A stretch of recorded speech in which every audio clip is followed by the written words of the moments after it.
Hello and welcome. Thank you so much for joining us today. I'm Lisa from the Law Library, and with me is Leslie Adams and Madison Beck from the San Diego Volunteer Lawyer Program, who will be doing this presentation today. Before we get started, I do have a couple of housekeeping things I wanted to mention, then I'll turn it over to our speakers. Today's presentation is not offering continuing legal education credit. This is a presentation that's primarily for the public today.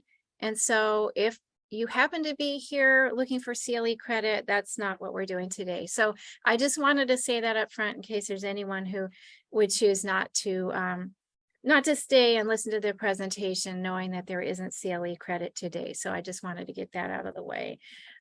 This is also going to be an interactive presentation. You have the ability to post your questions for Leslie and Madison using the Q&A function. Again, we want you to use the Q&A function, not the chat. With the Q&A function, if you click on that icon, you can type your question in and either choose to do so anonymously or with your name. That's your choice. The one thing we do ask you, though, is that you keep your questions general today. Today's presentation is for informational purposes only and not to give individualized legal advice. So if you could keep the questions general rather than about specifics about your situation, we would appreciate it. Finally, we are going to provide you with a link to a survey at the end. It's a pretty short survey, just a few questions. We'd really appreciate any of you who could stay for a minute or two and give that feedback. Thank you in advance for that. And I think that is it now. I'm going to disappear myself and turn things over to Leslie and Madison. Good afternoon, everybody. I'm Madison Beck, and this is Leslie Adams, and we are staff attorneys on the Tenants' Rights Program at the San Diego Volunteer Lawyer Program. And today we are going to be presenting to you the new tenant protections in the city of San Diego. Thank you so much for joining us today. So a little along the lines of what Lisa was just saying, these are some disclaimers for you guys. This is a general legal presentation. This is not legal advice. Some of these details might not apply directly to your type of tenancy. If you have a situation legally and you need legal advice, please speak to an attorney.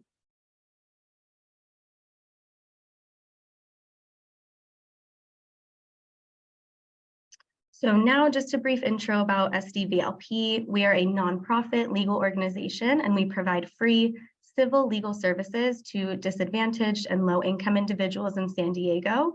For our tenants' rights team, we provide legal assistance to residential tenants, and we focus on eviction prevention and housing stability.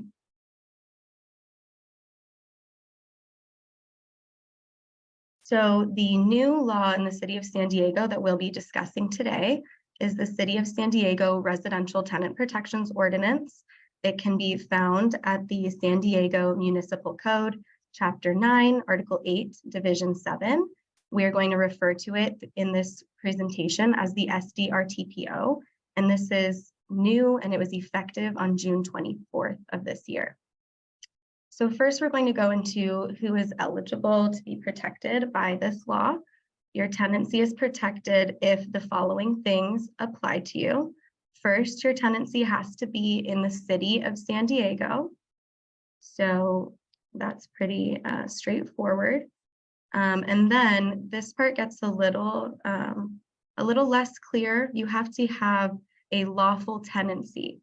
So that means you have the lawful right to continuously use or occupy a residential unit for more than 30 days. However, the new law specifically says that a tenancy does not include a lease that is for a fixed term of 3 months or less. So if you've got a lease that is only 3 months and it ends at exactly 3 months and that's written into the lease, then these protections will not apply.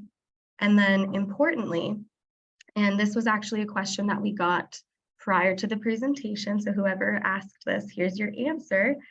Protections begin on day 1 of the lease. So there's no longer a time requirement where you have to be on the lease for a certain amount of time or have a tenancy for a certain amount of time. It's just protections begin on day 1 of the lease. And then, of course, your tenancy cannot be exempt from the ordinance, which are specifically written into the law, and we will talk about those next. And then very importantly, if you're a Section 8 voucher holder out there, your tenancy is specifically protected by this new law. So here is a long list of exemptions under the San Diego Residential Tenant Protection Ordinance. I do not want to read off every single one to you guys, but just to focus on some of the important ones. So exempt from the SDR-TPO is affordable housing, except those Section 8 vouchers are protected, and that's very important. Short-term residential occupancy is exempt, less than 1 month, and then additionally to that, that fixed term 3 months lease.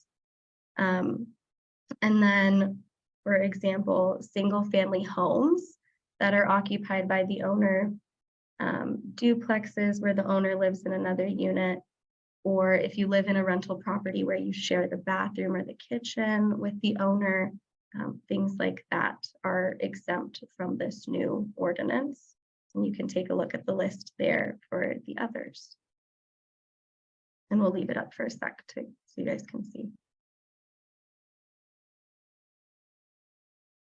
So the new SDR-TPO requires just cause for evictions for protected tenancies. That means that the landlord must state a specific reason under the law for why they're ending your tenancy. There are 2 types of just causes. The first is at-fault just cause, and that means that the eviction is due to the tenant's actions or inaction, and that would be the tenant's fault. And an example of that would be, for example, if you did not pay rent, this would be an at-fault just cause. Or if you committed some type of nuisance on the property, that would be at-fault just cause. And then the second type of just cause is no fault. And so this is eviction that is not due to the fault of the tenant. And for example, if the landlord wanted to take the unit off the rental market, for example, that would not be the tenant's fault, and that would be considered a no fault just cause. So these are the just causes under the SDR-TPO. Again, I'll go through some more of the important ones. For at fault, I already explained that the failure to pay rent is a valid at fault just cause. If you violate a material provision of the lease, that is another at-fault reason. Nuisance, subletting illegally. If you refuse to provide access to the landlord after they've served you a valid notice when they need to enter, or if there's criminal activity that you commit on the property, criminal threats to the landlord, or using the property illegally. And even failing to vacate after you tell the landlord you're going to leave and then you do not, that's also a valid reason. And then for no fault, the reasons are, as discussed previously, withdrawal of the residential rental structure from the rental market. And then the others are substantial remodel or demolition. And that no fault just cause has a lot of requirements to follow. And then we also have if the landlord or the landlord's relative wants to move in, or if the landlord is trying to follow a government order, say code enforcement says they have to fix something, then that would be a legal no fault just cause. So importantly, the SDR-TPO adds some preliminary notice requirements, is what I like to call them. So before serving a tenant with an eviction notice, they also have to serve the tenant with some other things. So first is a notice of residential protections under the ordinance. So this is notifying the landlord, notifying the tenant that the tenancy is protected by the laws. And so I included in there the specific paragraph that has to be in that notice. It can't just be, your property is protected. It has to be this word for word paragraph. And that has to be in 12-point font. And while that might seem minor, everything is important when determining, the validity of a notice. And then in addition to providing that notice of protections, they also have to provide a copy of the San Diego Tenant Protection Guide. Now, if your tenancy existed before June 24th, then the landlord does not have to provide that tenant protection guide to you until September 22nd. But at that time, they will be in violation of this new ordinance if they have not provided the new protection guide to you. And then for all other tenancies after June 24th, the guide needs to be provided.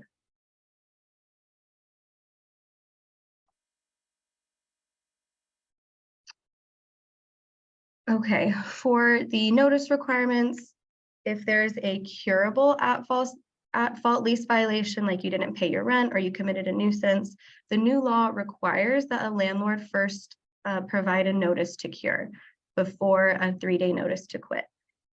Curable means that the tenant can fix the problem and avoid eviction. So with non-payment, theoretically, that can be fixed by making a rent payment. A nuisance, typically, if you've got a lot of noise going on, you can be given a chance to, diminish that and fix the problem to avoid the notice to quit. And then any termination notice must include a valid just cause. So if you get an eviction notice and it doesn't include one of the just causes listed, then that would be a defect in that notice.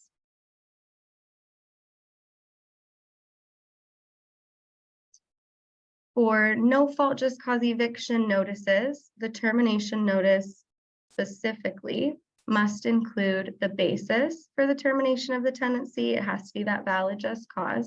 And then they also have to include a statement that the tenant has a right to relocation assistance, because since you're being evicted for something that is of no fault of your own, the landlord is then obligated under the law to help you out financially so that you can move out and continue living somewhere else and not be put out on the street and be homeless because of their no fault eviction. So that statement has to include the amount of the rental assistance and state that it will be provided within 15 days of the notice. And then that payment actually has to be provided within the 15 days. Or they can state that that amount of assistance is going to be waived and that they're also waiving the remainder of the rent due for the tenancy.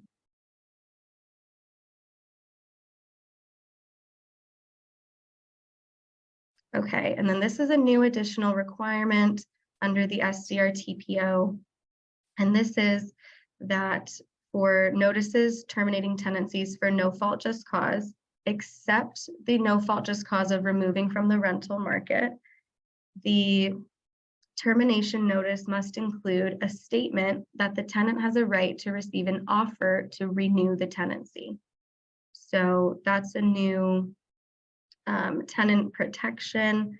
A tenant can ask to be given an offer to come back to a unit if they were previously evicted from it, and it goes back up on the market within 5 years of the date of eviction.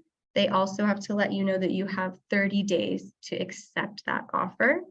And then the landlord also is required to provide you with an explanation of how you exercise your right to renew, or right to receive an offer to renew. So the landlord must let you know that the tenant must notify the landlord in writing within 30 days of the termination notice that you want to receive the offer to renew. You got to let the landlord know.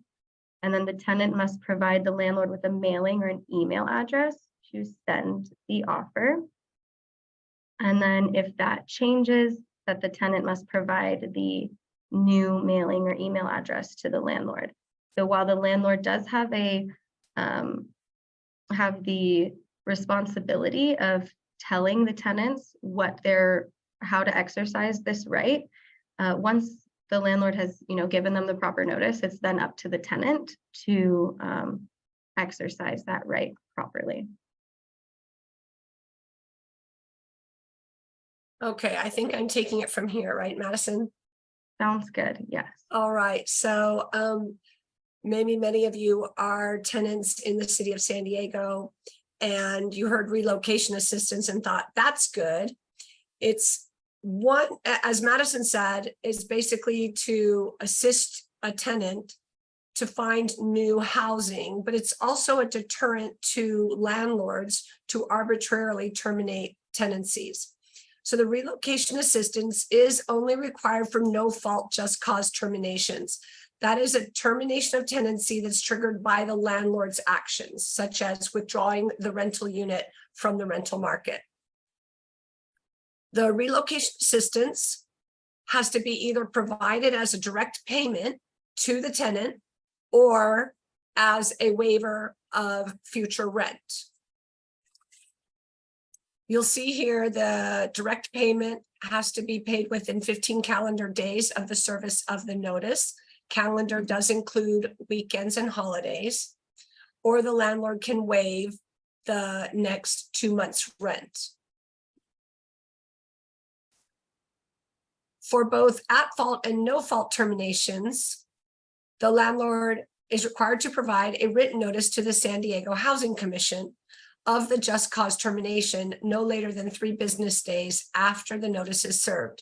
So the tenant receives a notice to terminate their tenancy, and then whether it's at fault or no fault, the landlord is required to notify San Diego Housing Commission.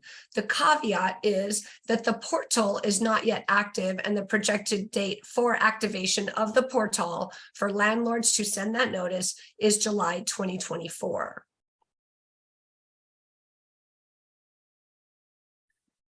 Along with relocation assistance, which is new to the city of San Diego tenant protections, is buyout offers and agreements, actual law that pertains to buyout offers and agreements.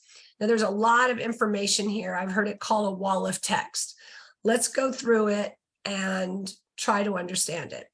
So before making a buyout offer, that means cash for keys. That means you have a right as the tenant to remain in the unit, and the landlord wants the tenant out sooner than the tenant has to be out. I hope that makes sense. So the landlord wants the tenant out. The tenant has a right to remain. So what can the landlord offer that will motivate the tenant to move out earlier? The landlord has money. So that's a cash for keys. The landlord gives over some cash. The tenant gives over the keys, cash for keys or buyout agreement.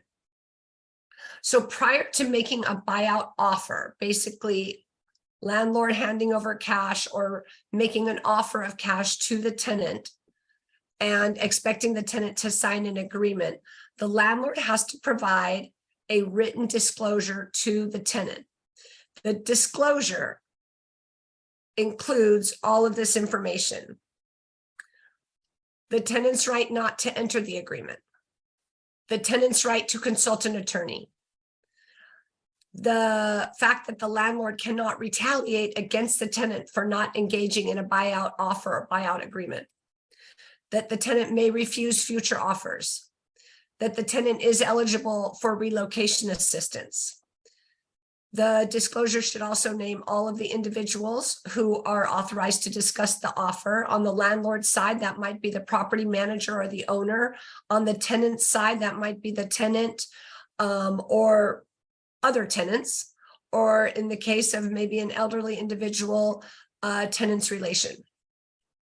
There must be space on the disclosure for everybody to sign who is authorized, and the landlord must provide the signed copy to the tenant within 3 days of signing.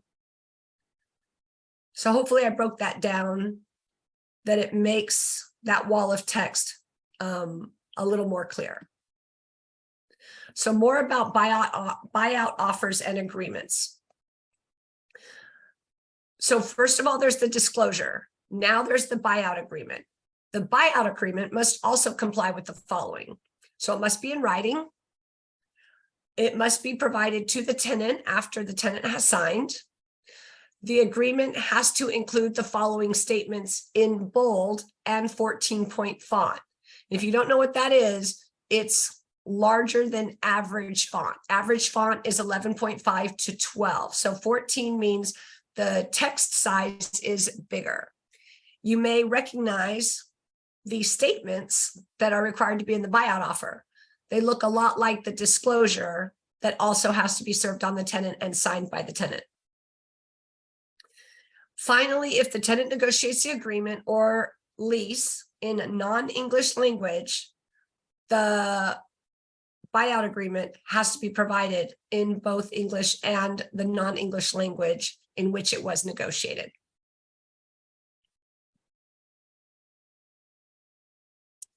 So let's talk about the changes. If you are a City of San Diego tenant, you would understand that there was a tenant's right to know ordinance. That was, well, let's say it was old. Wasn't that old, but it preceded 2019. I think it was actually rectified in 2003 or 4.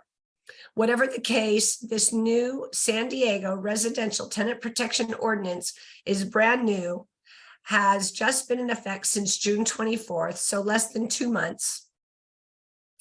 And it is now known as the Residential Tenant Protection Ordinance for the City of San Diego, as opposed to the Tenants' Right to Know Ordinance or Act. In the Tenants' Right to Know, you had to be a tenant for 2 years before it actually applied. The new Residential Tenant Protection Ordinance, day 1 of your tenancy, it is applicable, provided all the eligibility criteria is met.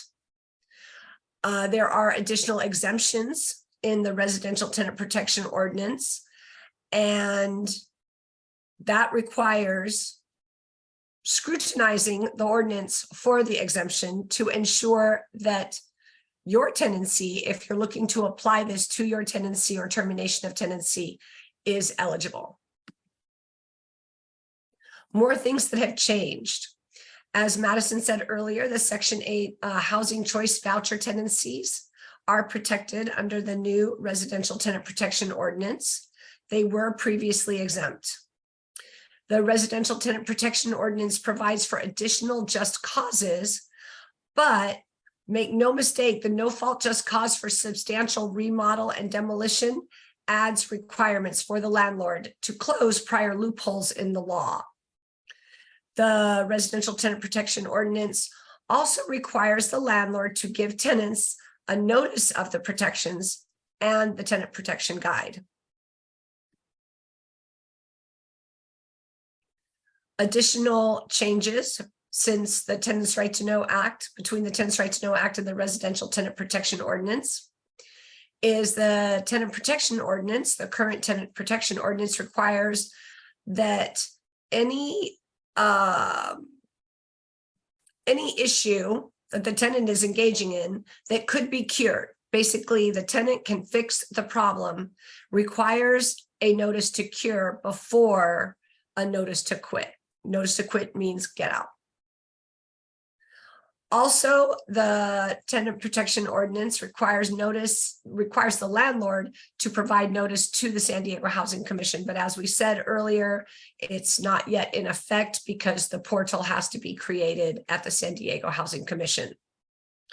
Also, the former Tenants' Right to Know Act provided no relocation assistance. The current Residential Tenant Protection Ordinance requires relocation assistance for no fault just cause terminations. 2 months in general, 2 months of rent, or if the tenant is elderly, which is age 62 or older, or disabled, it requires 3 months worth of rent. Remember, that's no fault just cause, and either as a rent waiver or a direct payment within 15 days of the service of the notice. The Residential Tenant Protection Ordinance also empowers the tenants to receive an offer to renew the tenancy for some no-fault just cause terminations. As Madison said, there are some requirements on the landlord side, less on the tenant side, but it is necessary to provide an address, email address, and future contact information to the landlord if a tenant is expecting to receive a renewal offer. So San Diego County has strong tenant protections. The city of San Diego has made them even stronger. So a tenant in the city of San Diego who is protected by the new Residential Tenant Protection Ordinance has a great set of tenant protections that we've just gone over. So if you've received an eviction notice, or you're concerned about a rent increase, or the landlord's not giving you a full refund of your security deposit, or you've received a buyout or cash for keys offer, or even the disclosure notice that the landlords are required to provide, you may be eligible for assistance. Madison did the introduction. Let me remind you, we are both staff attorneys at San Diego Volunteer Lawyer Program. It is a nonprofit that helps vulnerable San Diego County residents. At the Tenants' Rights Program, we help low-income vulnerable tenants in San Diego County. But this program, or this presentation, was specifically aimed at tenants in the city of San Diego. We are here to answer your questions. And if you want to take a snapshot of this screen, I believe the slides will be available in PDF format, as we have done in previous presentations. But just in case, here's some information for you. Feel free to take a snapshot. We've answered a few questions in the Q&A. Does that show up for everyone? No, those don't show up. Those only answers that are typed go out to the person that posted the question. So if you want to repeat any of that information, if you think it's helpful, you might. I see a question from an anonymous attendee.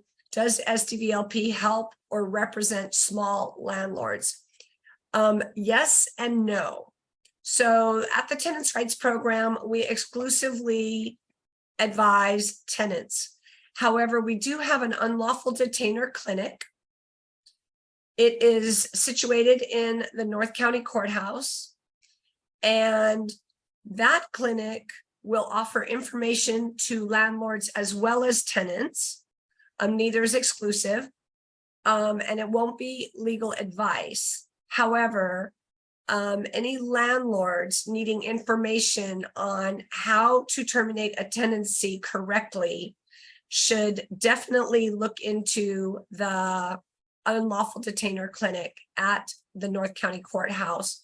It used to be full-time Monday through Friday. Currently, it is Tuesday, Wednesday, and Thursday from 8:30 a.m. to 1:30 p.m. Even if you are a landlord situated in the city of San Diego, I encourage you to make the drive to Vista, California. The parking at the courthouse is free. And can I jump in and say one thing? We did have an attendee who pushed the raise hand button. We can't really do anything with that when we're in the webinar format. We can't unmute you. Right. The only way you can really communicate with us is to type in Q&A. So please, if you had a question, feel free to put it in the Q&A. So we have another couple questions. Did you want me to read those? Go ahead. Yeah, so we have an attendee asking, are there protections related to a new landlord charging for water when the previous landlord did not, if the complex has 1 meter? Not from this ordinance. Correct. I'm sorry, but that's not within the confines of this presentation. Right. If you have questions, again, as a landlord, feel free to visit the unlawful detainer in North County from 8:30 to 1:30, Tuesday through Thursday. So another question is, can you talk a little bit about the penalties for failure to comply with the ordinance? What remedies are that ordinance providing for? So I saw that question and pulled it up. There are not necessarily penalties. You would have to seek the remedy in a court of law. And the main one, I think, is that it can be used, these, defects not following the ordinance can be used as affirmative defenses in the event of an unlawful detainer. And so if you weren't provided the tenant protection guide, if you were not provided that preliminary notice, if you didn't get the offer to renew and you should have, if you didn't get, if they didn't mention the relocation assistance that you are entitled to, those are defenses you can raise that would render the notice defective legally, so it was not legally done correctly. And then that would defeat that lawsuit, and they would not be able to completely evict you in the unlawful detainer lawsuit. And then it does say you can file an action against the landlord in a court. So you can just sue them for these things if you would like. And then you can seek injunctive relief or equitable relief. So these are things like asking the landlord or asking the court to tell the landlord to, not do something or to do something, or you can seek monetary damages. And then importantly for relocation assistance, it does say any landlord who fails to provide the relocation assistance as required shall be liable to the tenant in a civil action. So you'd have to start a civil action for not less than 3 times the required relocation assistance and actual economic damages. So that remedy is in there to really encourage landlords to pay the relocation assistance, because then you'd be able to go after them for 3 times the amount. And also to Leslie's point that she was saying earlier, hopefully they won't just arbitrarily evict people, because if they'd have to provide the money, and then if they don't, you could seek a whole lot more. And then you can also recover costs and attorney's fees. And I think that's the majority. So kind of following up on this issue of remedies, we have an attendee who's asking, how do you initiate lawsuit against the landlord? Do you need to have an attorney, or can you go directly to court? Well, you don't ever need an attorney, right? right. Anyone can file a lawsuit against anyone. Knowing the intricacies of the law, how to apply it, how to pursue remedy or damages, it's probably best to, as a layperson, best to either go to the San Diego Law Library and do a little research. There are also resources at both bar associations in San Diego County. The San Diego County Bar Association, as well as the North County Bar Association, both have lawyer referral services, where if you apply for those services, you will receive a 30-minute, I believe it's 30-minute free consultation.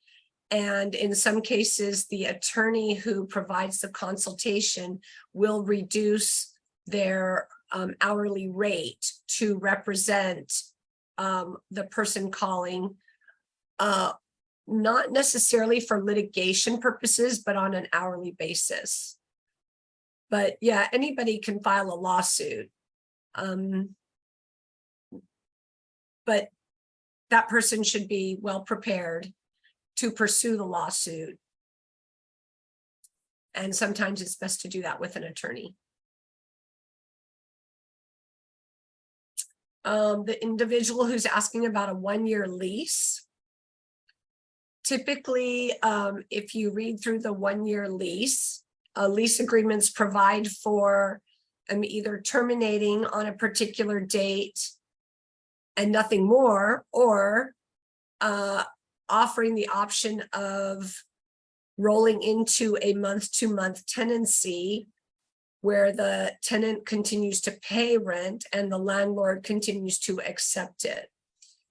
Landlords typically will entertain either a new lease or the rolling over into month-to-month tenancy 30 to 60 days before lease expiration.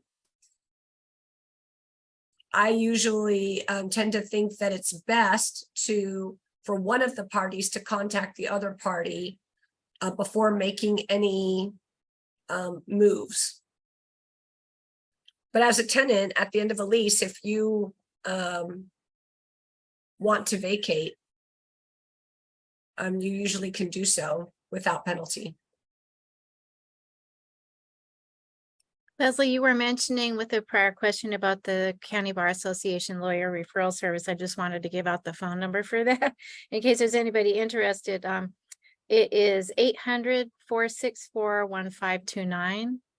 800-464-1529. Again, that's for the San Diego County Bar Association Lawyer Referral Service. That's the service that Leslie was referring to that will give you some names of attorneys that specialize in the area of law that you need help with. And those attorneys will provide free consultations. Okay, I'm trying to answer them in time. Let's see. So renovation notices completely invalid using statewide template. Mr. Goldberg, I am not actually, your first question, I'm not sure what it is. I was Maybe- taking it more as a statement that he is Yeah. probably okay. that happening. Just yeah. Okay, uncapped damages open the possibility of more attorneys being interested in tenant protections in San Diego County. What is he referring to? Uncapped damages, Madison? Like, it doesn't cap the type of damages you can try to recover Oh, for remedies. And I do not know, maybe. That's a good, interesting point. Yeah, he's saying the current unlawful detainer cap is 1,500. So oh, right. this allows for more damages, more attorneys' fees. You know, perhaps more attorneys will be willing to take these cases on. Right. I took that to Okay. be the point. That is within, okay, correct me if I'm wrong, Madison. I believe that is within the unlawful detainer hearing or trial. I am unsure. You're unsure? Yes. In uncapped, I'm wondering if that's just with regard to the affirmative lawsuits when the tenant sues the landlord. Yes, exactly, Mr. Goldberg, not affirmative civil. Affirmative civil, uncapped, yes. Obviously, the tenant would have to have a good case. And to go back on your question about whether attorneys in San Diego would be more interested in taking tenant protection cases, the tenant has to have a good case, and the landlord would have to be, I'll just say it's a landlord with deep pockets. There's no point in going after in an affirmative case a turnip out of which you cannot get blood.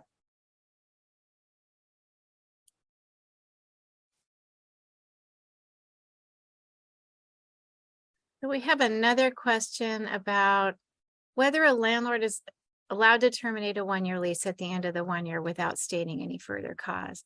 Again, I think this is starting to get beyond the scope of the presentation today, but if you can very answer fact specific. that would be great. Yeah. Well, we were talking about this the other day.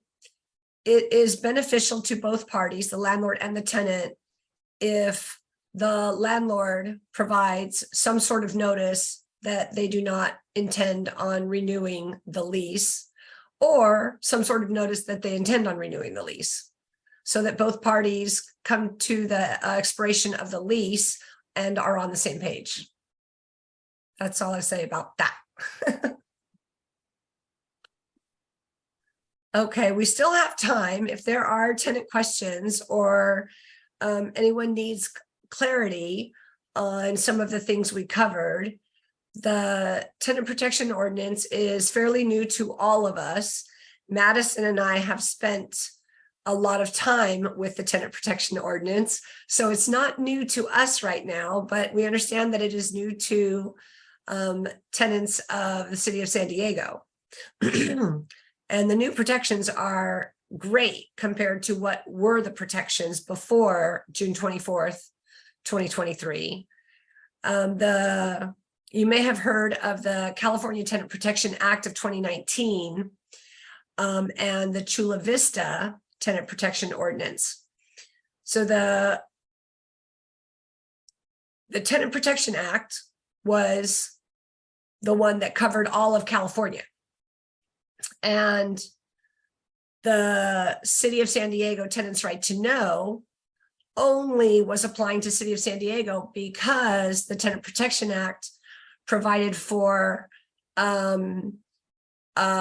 previous or prior law or ordinance that applied to your city, then the Tenant Protection Act would not apply. Well, that was the Tenants' Right to Know. So San Diego legislature got together and based our new tenant protection ordinance for the City of San Diego tenants on the Tenant Protection Act of 2019, and then took it a little bit further with things like the 2 months worth of rent as relocation assistance and the 3 months for elderly or disabled individuals. The City of Chula Vista did the same thing.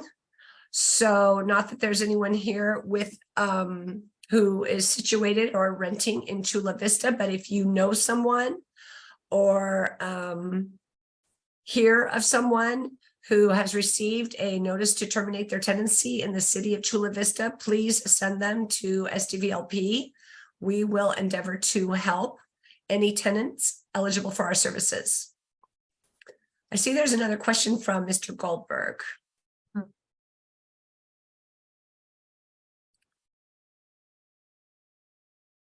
Oh, that's a good question. We don't know that yet.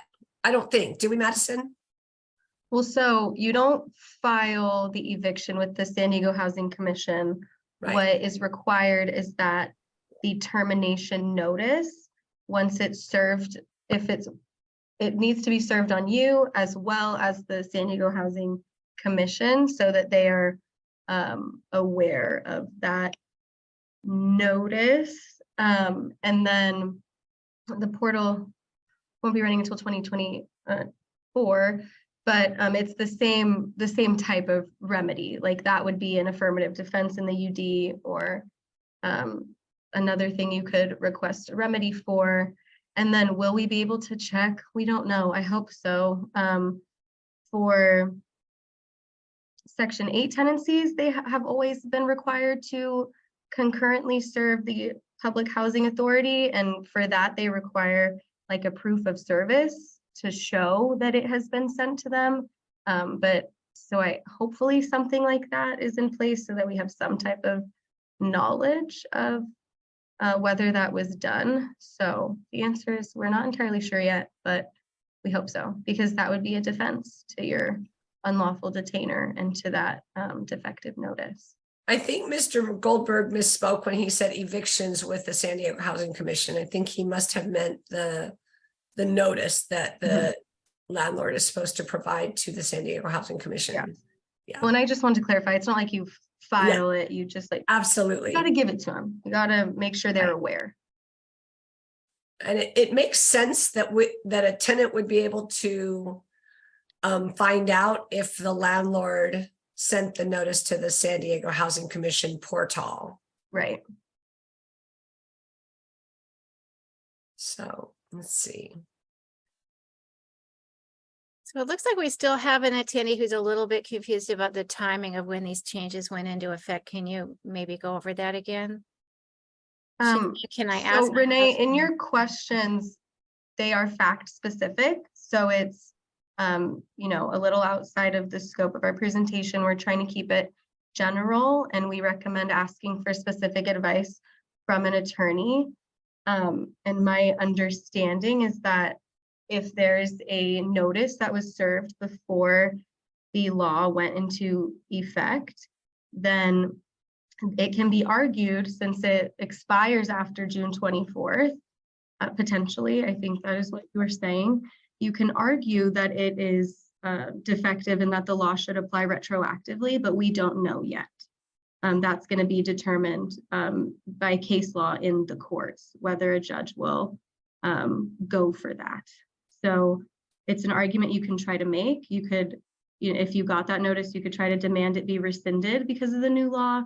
But if you ended up with an unlawful detainer farther down the road, would a judge agree that the law applies retroactively to that? We don't know yet. And I don't know if you want to be the person who volunteers to be the one for the judge to decide on. But if you do, thank you.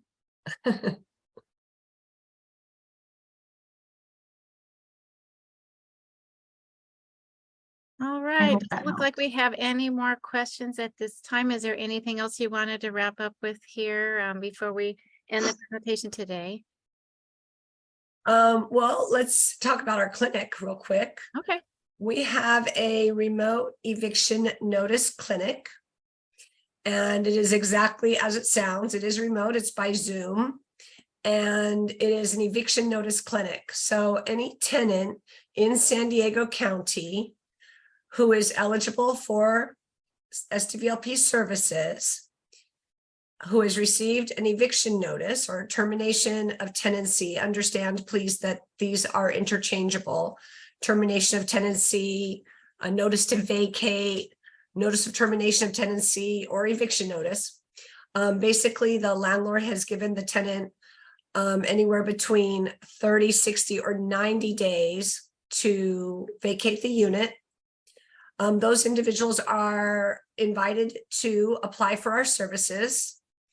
And provided the tenant is eligible for our services, every Thursday from 9:30 to noon, we hold this remote eviction notice clinic where each tenant who applies for the services meets with a volunteer attorney. And the purpose of the clinic is for the volunteer attorney to determine if the eviction notice is valid or not. In either case, we advise the client on what the next steps would be in contacting the landlord, whether it is a valid or an invalid notice. And in some cases, we are able to further represent tenants.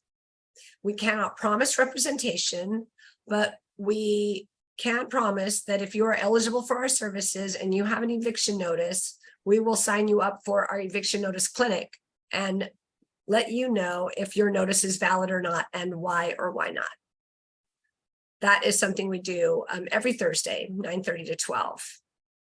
And I think you can see the number and the website down below.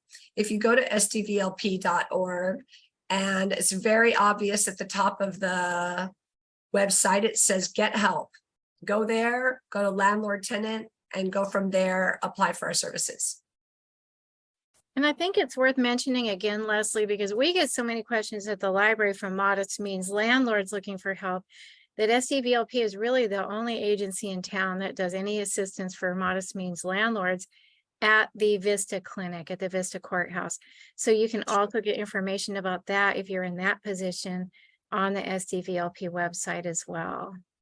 Yes, 8:30 to 1:30, the unlawful detainer clinic at the Vista Courthouse. And if you're looking at the Vista Courthouse, on your left is a new part, on your right is an old part. Go all the way to the left, go through the doors and ask the bailiffs after security where the unlawful detainer clinic is. They can point you right in the direction. So do we have any other questions before we sign off? Yes. This is your last chance.